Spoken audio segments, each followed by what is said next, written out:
If you're shopping for new wheels, you're probably confused by the thousands of new terms that you're having to learn. Offset, backspacing, bolt pattern, PCD, hub board, the list goes on and on. Well, I've got some good news for you. Today, I'm going to teach you everything you need to know and some things you don't about wheels. Before we dive into things, do me a favor and hit that subscribe button down below. If you're looking for a new set of wheels, our website is the only place that you should be picking some up. And you can pick up new wheels and tires, packaged together, mounted, balanced, ready to go, shipped straight to your front door and ready to install in your car. Now this video is going to be all about wheel sizing. There are a few terms here and all of them relate to whether or not those shiny new wheels you are looking at will bolt onto your vehicle. First up, and arguably the most important, because if you get this one wrong, the wheels will literally not bolt onto your car or truck and then you gotta return them or whatever.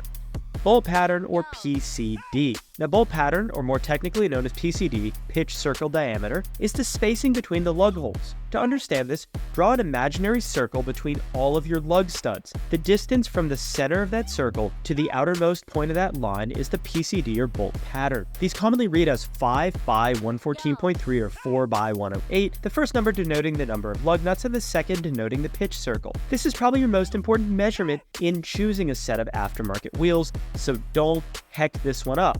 Now next up we've got diameter. This is the diameter of the wheel. It's pretty self-explanatory. This dictates the size of the tire that winds up on your wheel and is one of the most crucial measurements, as too small and it'll hit your brake caliper and never bolt on, too big and you wind up with a donk unless that's what you're going for, in which case donks are super cool. For most cars, you want to choose a diameter that's 1 to 2 inches larger than stock. The diameter also can affect the performance of your vehicle, as the larger diameter wheel requires more aluminum and therefore are heavier. If you are going for all-out performance, go with the smallest diameter wheel that will fit over your brakes. Generally speaking, the larger the diameter of your wheel, the shorter the height of your tire sidewall, which can confer some advantages, namely improving turn-in response, but also can create a harsher ride on the road. Now width. Width is how wide your wheel is from inner bead seat to inner bead seat. Interestingly, the overall width of your wheel is 1 inch wider than the width measurement. So your wheels that are advertised as 9.5 inches, including bead seats, are a 10.5 inch width. Width is one of the most important measurements for performance, as increasing the width of your wheel increases the weight of the wheel because it requires more aluminum, but it also adds available contact patch that you can take advantage of to improve mechanical grip by using a wider tire. Now before you go and buy the widest wheels available for your car, this does have a point of diminishing returns. You want to go with the maximum width that your vehicle can effectively utilize. Your 287 horsepower Nissan 350Z does not need a 12-inch wide wheel for grip. On most cars, a 9 to 10-inch wide wheel is the sweet spot. This allows for a 255 to 275 tire. Wider wheels are one of the best performance modifications you can do to your car. Heck, I would probably even argue the best. Now, one that is scary to so many of you for virtually no reason: offset. You can think of offset as the distance from the center line of the wheel. So here's your wheel, draw an imaginary line down the middle of it, to the wheel mounting surface expressed in millimeters. Complicated, right? Well, not really. Think of it this way.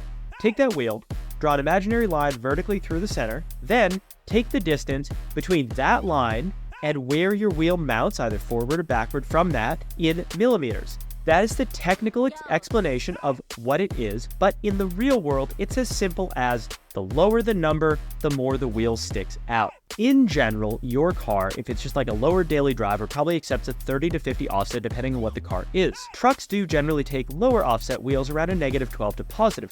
Offset is one of those things where if you're not sure what you need, just leave it to the professional. You can use tools like our fitment search, our fitment guides, our YouTube channel, and our vehicle gallery to help you figure out what the right offset for your vehicle is, or just give us a ring or shoot us an email. On monoblock or one-piece wheels, offset does also affect brake clearance by determining how much room there is for your brake caliper between that mounting surface and the spokes. Now backspacing is basically offset, but it measures the distance from the hub mounting surface to the innermost point of the wheel. It's generally used more frequently on hot rods or classic American cars for some reason, and is really just a personal preference choice in terms of measurement. You can convert offset to backspacing and backspacing back to offset very easily. Now, one distinct advantage of thinking of things in terms of backspacing is it does allow you to more easily visually conceptualize how much distance there is between the hub mounting surface and the point of interference with your inner suspension components. Now getting on a hub board. This is the diameter of the part of your wheel that slides onto the hub of your vehicle. vehicle. Wheels can be made either hub-centric, which means that the hub bore is the same as that of your vehicle, or to a more standard, larger hub bore size, which you can then use hub-centric rings to adapt to your vehicle. 99% of these are 73.1. Most aftermarket wheels will not be hub-centric, as it would not make sense for manufacturers to mass-produce wheels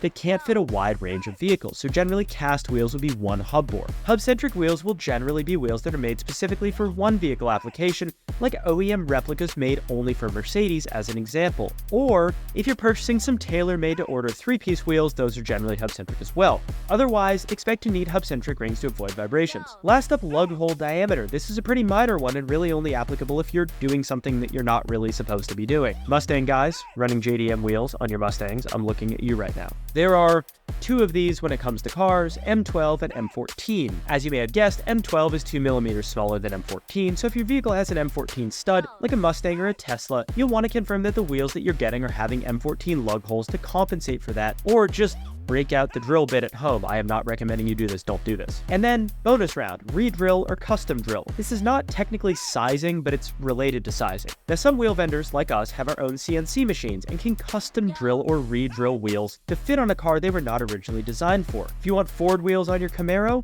we'll take those wheels for the Ford, pop those puppies on our Haas CNC machines, and drill the lug pattern from 5x114 to 5x120.65 for you. This is a term you may hear in the process of ordering your wheels, and it shouldn't scare you off. When done correctly, this is safe and allows you to run different wheels than you might normally see on your car. And that's it. You're now a wheel expert. Congratulations. We hope this video helps you in your wheel buying journey, or just helps you learn more about wheels. Thank you so much for watching, and I will see you in the next one.